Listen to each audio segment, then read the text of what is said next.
I've never done a movie review before, so this isn't going to be a movie review, this is just me talking about Age of Extinction. And I'm going to talk about it in full, because it's the only way that I know how to talk about it. So that's just it. So spoilerific, very, very spoilerific. Just going to talk, see what comes out. Might re-record it, might not, don't know how it's going to go. As a film, I felt really energised when I left. I felt really kind of, whoa! Which was a bit weird because it didn't finish till 3 o'clock in the morning, and normally I'm like soundo by then. I think that's half the reason I stopped the DJing thing, because I'm not a night owl, not at all. And late nights aren't really my thing, and I really thought that I'd fall asleep halfway through it or whatever in the cinema. But what I will give this film is it absolutely had my attention all the way through it. The problem is I didn't quite know what was going on a lot of the time all the way through it. It's very, very higgledy-piggledy, and stuff seems to just appear out of nowhere. And I don't want to use the words that other people have used in their videos, but I watched the Raging Nations one and he spoke about convenient plot stuff. And there is an awful lot of convenient plot stuff. A huge amount of convenient plot stuff. What I will say in its favour is I definitely came out of this film wanting all of the toys! Oh, I want an Optimus Prime. So bad. And I'm not sure if I really like his new look. And I think the reason I don't like his new look is because of what Waspy said. Which was, I think there has to be something about Transformers which leaves enough of its alt mode in the robot mode so it looks like a Transformer. I want it to look like a robot that's covered in car parts. I think that's what we like. I think that's what we do. I think that's how we like it. Optimus in the new film has got barely any robot vehicle parts hanging off him. Hound's got very few vehicle parts hanging off him.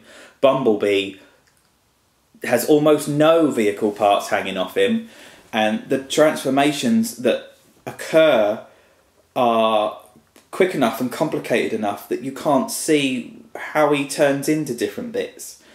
The only time I think you've got to see B transform really accomplishedly is when he was in his 1966 version instead of the new concept Chimera.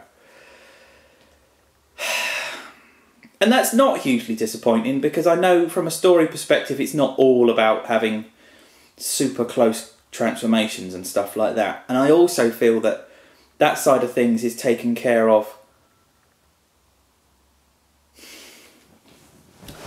That side of things is taken care of in Evasion Mode Optimus Prime. That's where I'm going to start. Everyone knows I like Prime, so I'm just going to talk about it for starters. The first bit of the film, the first 20 minutes while they're setting things up and all that sort of stuff's just story, blah, blah, blah.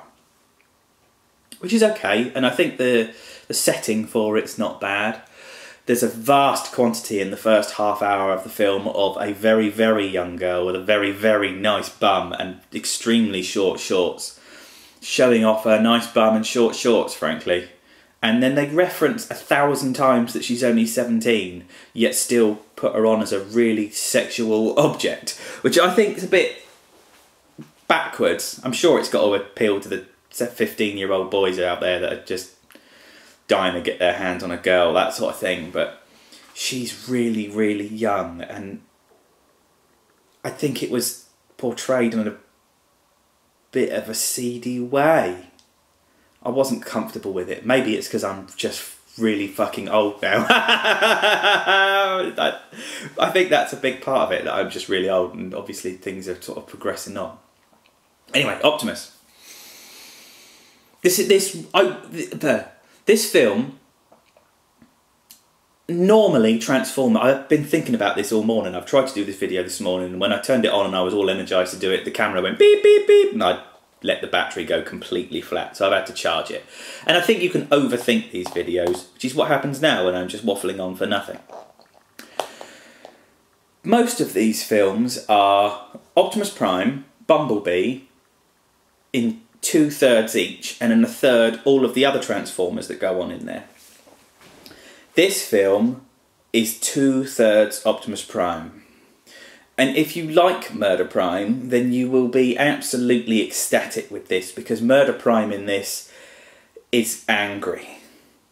He's let down and betrayed horrifically, and he is very, very angry. One thing happens in the film that just shows how angry he is, and that thing is just done and glossed over massively, and it's not spoken about, and it's not really brought up at all. But when you first see Optimus, oh, I smiled. You see that truck in a locale that you haven't seen that truck before, because I've watched all the trailers 1,000 times and all that sort of stuff. So when you start seeing that truck in scenes that you haven't seen it before, it made me quite giddy, and I really was conscious that I had just my jaw on the floor, or a really, really big, goofy, stupid looking smile. But I had such a big, goofy, stupid looking, so good. And the toys that I've painted for me and Dave, Optimus Prime really stands up to the toys that I've painted really well, and that did come through my mind very briefly, that I'm just so pleased that it just didn't turn out fucking awful, or just completely the opposite of what I've done. When he puts Prime back together, which is ambiguous in itself, but make your own mind up on that one. When he transforms for the first time and he's got his gun out and he's desperately trying to shoot people, and it's like he's just woken up and too much time's gone by and he doesn't know what's going on. It's just brilliant. It's so good. Oh, the bit with the barn is just that whole little 10 minutes of what's going on. Just set the stage absolutely impeccably. It was just brilliant. To see him come back to life inside the barn, and he sort of can barely stand up straight, and he doesn't know where anyone is, and humans are trying to kill him. So when he sees 3 humans, he's just all guns and vitriol.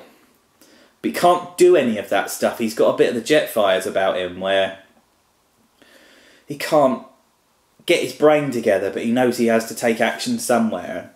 This is where Mark Wahlberg is so very, very good in this.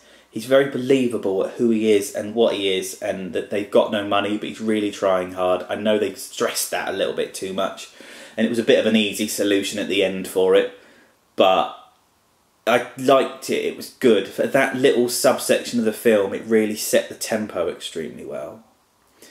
But when he woke up and you got to see that transformation, when he was hiding underneath the barn, when all of the guys in the black cars arrive, when the government guys turn up, that really gave me a buzz. When you saw Optimus's face all smashed up and falling apart and in the wrong colours, and it's not, you don't get to see movie Optimus Prime hiding. You don't ever get to see him cowering. He knows that he will have the upper hand in pretty much any fight with anyone. Even with Megatron, he knows that he's gonna give as good as he gets. So to see him in the dark, panicking, searching for, like, what am I supposed to do? Am I doing the right thing? Am I doing the wrong thing? When he hears the people that have helped him getting abused, and knowing that abuse that they're suffering is because of him again, really, really, really showed Optimus in a massively, massively different light. And I absolutely fucking loved that. The other thing is, whenever you see Prime transform, when he's in his evasion mode, when he's an old rusty, there's something about that shape of cab. When you watch him go from one form to another, it was so detailed and so transparent and so just properly there in front of your face. I was just sat there just like, oh my god, I can't believe this. There are so many parts that you're not going to need to watch when it comes out on DVD to enjoy this film, and just skip through the dialogue, because there are just so many interesting transformation sequences of Prime, not of anyone else, just of him. It's just brilliant. When he takes his new mode and transforms into like a big nice shiny truck, it's just magnificent. It's just brilliant. The way it's done was just brilliant. But it all sits in a really badly told story. There was loads of stuff that I thought at the time, I don't like this. The new way that the Earth-made robots transform with all the flying shit. The fact that it's called Transformium. Transfucking-formium. Use some imagination. There must be a chemical compound that they're going to call this stuff, not just Transformium. That's ridiculous. I hated that. It just scrunched my eyes and just thought, this is the bit that people don't take seriously. This is why people hate them. Because as much as there's so much good stuff, there's just so much tat as well. It was just ridiculous. I just hated it. But when bald science dude is stood there going, I've got some Transformium in my hand and a little ball, and you see on the coming attraction the guy with the swooshy swooshy, they don't say anything about the fact that this Transformium stuff can defy gravity.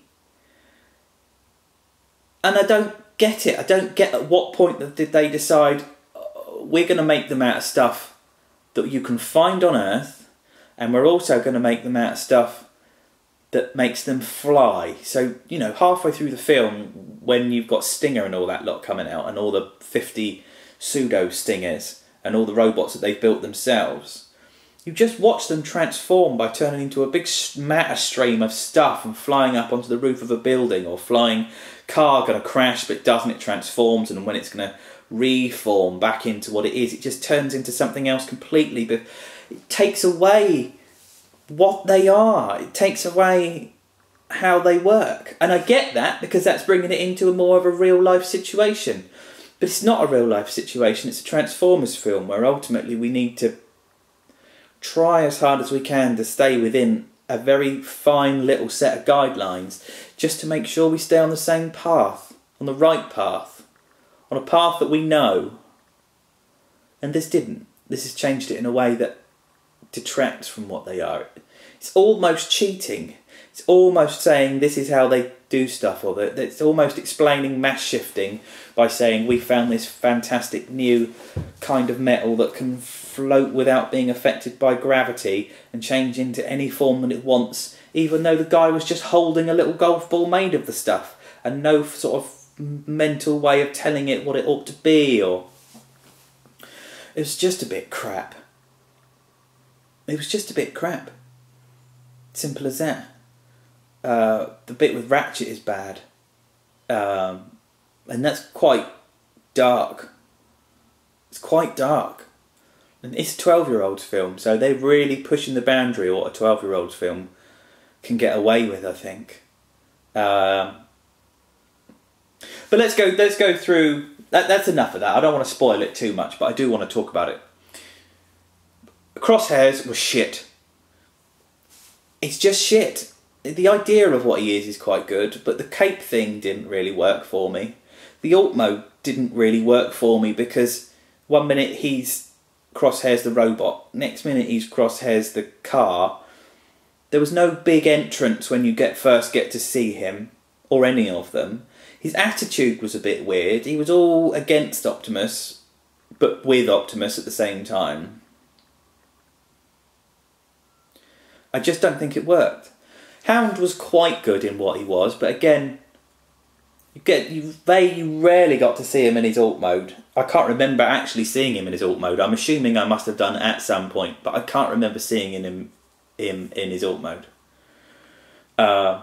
Bumblebee was just Bumblebee, but he wasn't anywhere near the Bumblebee that he used to be.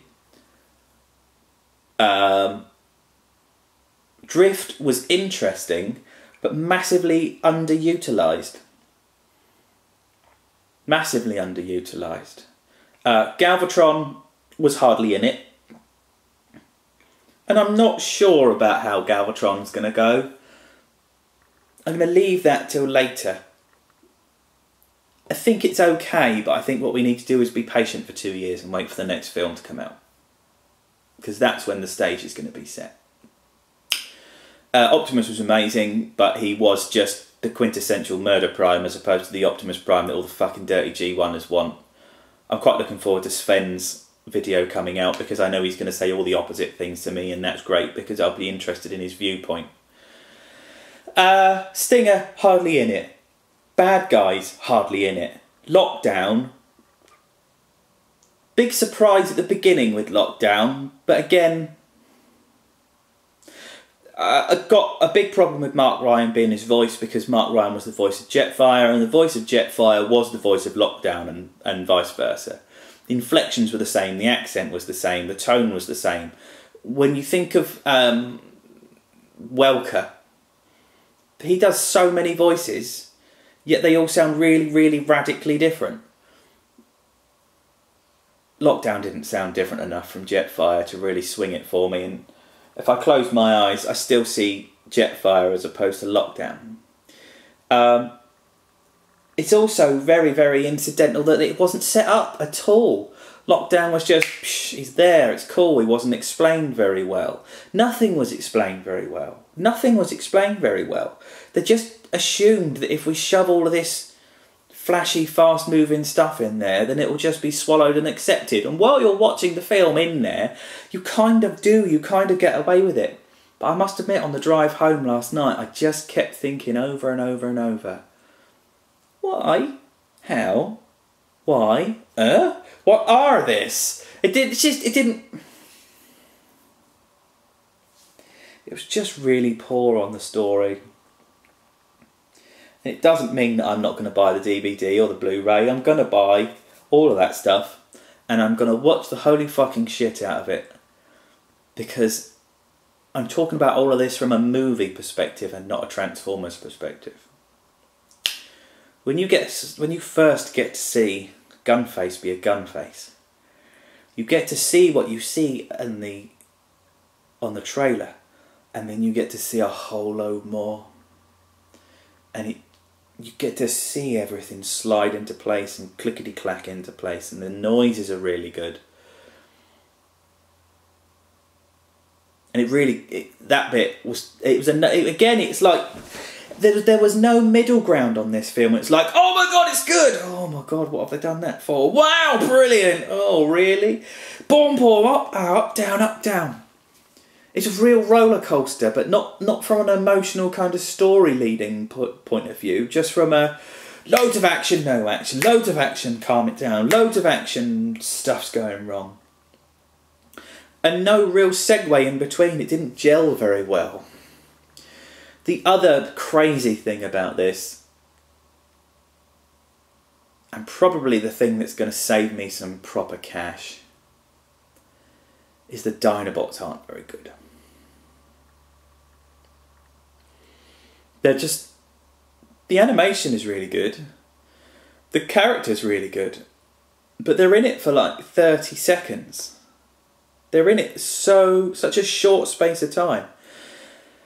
And the way they were introduced into it is laughable. It's just preposterous. It makes me a little bit angry because they've pegged to such a massive part of the promotion and the production of this film on there being Dinobots.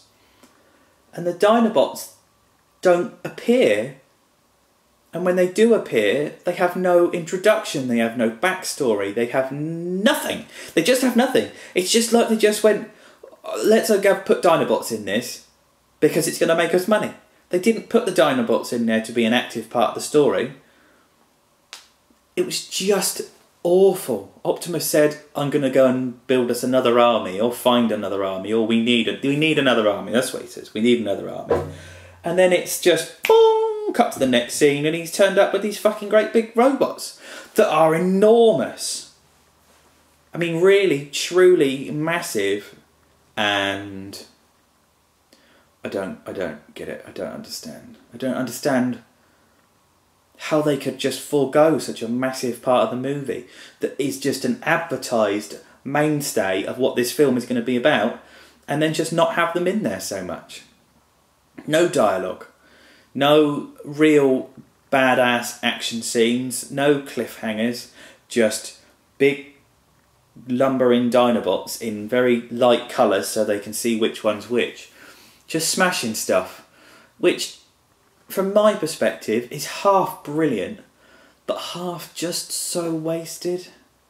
The story in the Generation 1 cartoon of how the Dinobots came to exist outstrips a multi-million pound film like this 10 to 1.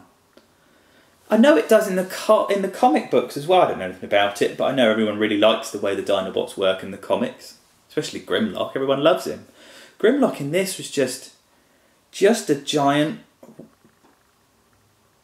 piece of practical storytelling to get them out of a bit of shit that they couldn't understand.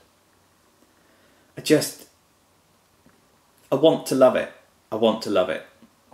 I did love it. I really enjoyed it. But there are just too many questions.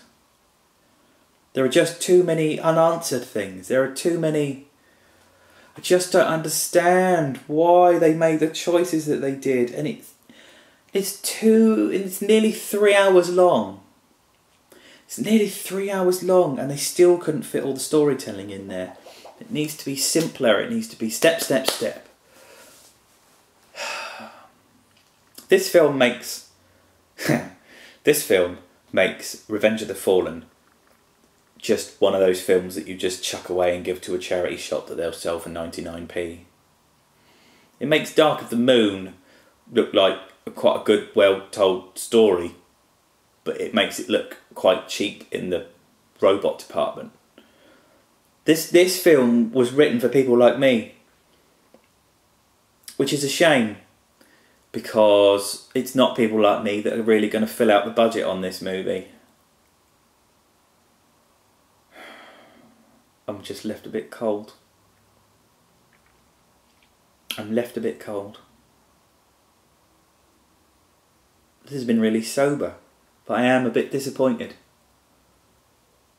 I'm going to go and see it again. I'm definitely going to go and see it again. I'm not going to do it in IMAX. Southampton's IMAX, luckily, is superb and the sound system is just magnificent. And then next time I might go and see it in 2D. I might just see it in normal 3D. It's expensive going to the cinema now. I'm only going to see it one more time and then roll on Christmas when it comes out. But yeah, the one thing I've been left knowing is that I absolutely just categorically must have a proper Age of Extinction Silver Knight Optimus Prime. And I might even paint one up. But I loved it and loathed it equally. But I must admit, I came out of Dark of the Moon a crap ton happier than when I saw last night. However, saying that, and I did say I was going to get back to it earlier, I think we now have to see this... it's like the first prequel for the Star Wars films. That's remarkably average, and the second one is quite kind of average. And I actually really like the third one. And I think that's what this is going to be. This is going to be... Age of Extinction is purely, only the setup film for whatever comes next. That's it. And that makes me excited. Because although everyone's going to sit and complain now and for the next 2 years, my hopes lie on the fact that this is a wedding cake. This is a 3-tiered cake. And last night, we got the base. We got a good solid base. 2 years' time, we're going to get the middle layer with all the jam and all the coconut and all the lovely ice and shit. And then in another 2 years' time, hopefully, I think we'll get a fucking amazing top piece with a little plastic Optimus and Megatron fighting it out on top. Galvatron. What I will say is it felt really, really good to hear Megatron's voice coming out of Galvatron. It felt nice, but it was for about 40 seconds. out of a 3-hour film. And that's the best I can say. It was full of amazing, spectacular snippets, all glued together with a great big grey background. I hope the next one's better. I thought this was going to just be a big glowing review of what was an amazing Transformers film. And it is an amazing Transformers film. It's just not a very good film. My name's been SMS number 1, and it would appear that I've been very sensible. I might have to go and do something silly to counterbalance it. TTFN.